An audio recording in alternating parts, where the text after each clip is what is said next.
খেলাধুলা করা, দেখা, সমর্থন করা, এই জন্য খুশি প্রকাশ করা, বিদেশি পতাকা লাগানো, দোয়া করা, জুয়া ধরা ইত্যাদি ইত্যাদি কিন্তু জায়েজ আছে, কিন্তু কারটা কুফরি। তো খেলাধুলা কুল্লু লাইবিন হারাম, প্রত্যেক খেলাধুলা হারাম, এটা মনে রাখবা। কারটা হারাম, খেলাধুলাকে জায়েজ বলে সে কারটা কাফের ও চির জাহান্নামী হবে, নাউযুবিল্লাহ। খেলাধুলা দেখাটাও হারাম, খেলাধুলা শোনাটাও হারাম, সমর্থন করাটাও হারাম, খুশি প্রকাশ করা হারাম, মানে কুফরি। হারাম না শুধু, কুফরি, কাফের হয়ে যাবে। এবং এর জন্য যারা দোয়া করে সেও কাফের হয়ে যাবে। রাত্রে সজাগ থাকার কারণে ফজর নামাজ পিছিয়ে দেয়, নাউযুবিল্লাহ, এটাও কারটা কুফরি। এর জন্য মনে করেন হাতে তালিও দেয়, সেটাও কুফরি।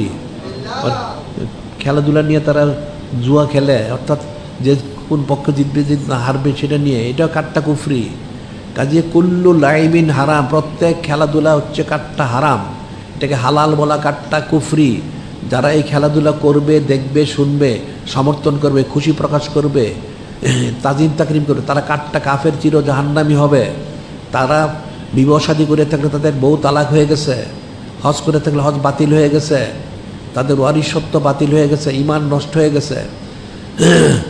এদের খালেস তবা করতে হবে। যদি এই তবা না করে মারা যায় তাহলে তারা মোরতাদ হয়ে মারা যাবে। শরীয়ত ওনার মাসাল হচ্ছে মোরতাদের ফয়সালা, সে মারা গেলে কোনো মুসলমানের কবরস্থানে দাফন করা জায়েজ নেই, তাকে একটা গর্তের মধ্যে কুকুর আর শুকরের মতো গর্তে পুঁতে রাখতে হবে, নাউযুবিল্লাহ।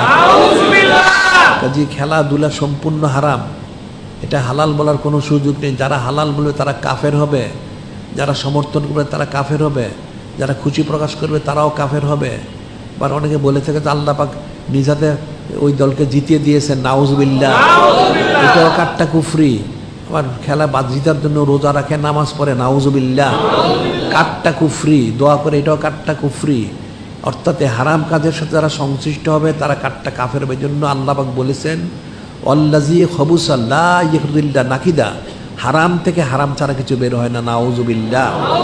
কাজে এটা সম্পূর্ণ হারাম, কারটা কুফরি, এটার মধ্যে সম্পৃক্ত, সংযুক্ত, সংশ্লিষ্ট, সম্পূর্ণ নিষেধ।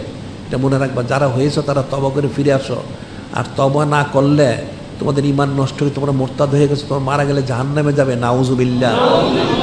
এখন যদি বলে যে সব লোক এটা করে, হ্যাঁ করতে পারে, কোনো অসুবিধা নেই। আল্লাহ পাক বলেছেন ওয়াইন তুতি আকসারা মান ফিল আরদি ইউদিল্লুকা আন সাবিলিল্লাহ। আল্লাহ পাক বলেন তোমরা যদি দুনিয়ার অধিকাংশ লোককে অনুসরণ করো তাহলে তোমাদেরকে গোমরা করে ফেলবে, নাউযুবিল্লাহ।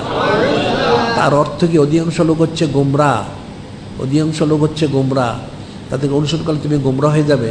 কাজে সাবধান থাকতে হবে। এই সমস্ত কোনো হারাম কাজে সমর্থন করা যাবে না, সম্মতি প্রকাশ করা যাবে না, খুশি প্রকাশ করা যাবে না, এগুলি করাও যাবে না। যদি তুমি মুসলমান হয়ে থাকো তাহলে তোমাকে এই হারাম কাজ থেকে বেঁচে থাকতে হবে, এটা মনে রাখতে হবে। মুসলমান কোনোদিন হারাম কাজ করতে পারে না, যারা হারাম কাজ করে তারা মুসলমান থাকতে পারে না, এটা মনে রাখতে হবে। কাজে এগুলো সম্পূর্ণ হারাম না যায়, তওবা করে ফিরে আসতে হবে। এখন যদি বলে মুসলমান দেশ করে, যেই দেশেই করো, এখন সৌদি আরবও যদি করে সেটাও হারাম, তারা তো সারাদিন হারাম কাজ করে, এটা তো শরাব পান করে, নাউযুবিল্লাহ। এটা মক্কা শরীফ মন্দির, সে পবিত্রতম স্থানে, সেখানে তারা সিসিটিভি ফিট করেছে, নাউযুবিল্লাহ। কুল্লু মুসাফিরিন ফিন্নার, প্রত্যেক ছবি তুলনেওয়ালা জাহান্নাম, তারা সেখানে ছবি তুলে সারাদিন, নাউযুবিল্লাহ। এটা বেপর্দা করে। আর দায়ুস লা ইয়াদখুলুল জান্নাহ, দায়ুস কখনো বেহেশতে প্রবেশ করতে, আর বেপর্দা হয়, বেপর্দা করে, তারা তো জাহান্নামী। তাহলে তুমি কি জাহান্নামীদের অনুসরণ জাহান্নামে যেতে চাও, নাউযুবিল্লাহ।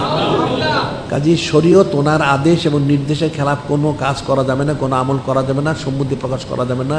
খুশি প্রকাশ করলে সে কারটা কাফের, সে চির জাহান্নামী হবে, এটা মনে রাখবা। কাজে যিনি খলিক, যিনি মালিক, আল্লাহ আমাদেরকে এই সমস্ত কুফরি শিরক হারাম বস্তে হেফাজত করে আমাদের খালেস আল্লাহর জন্য তৌফিক দান করেন।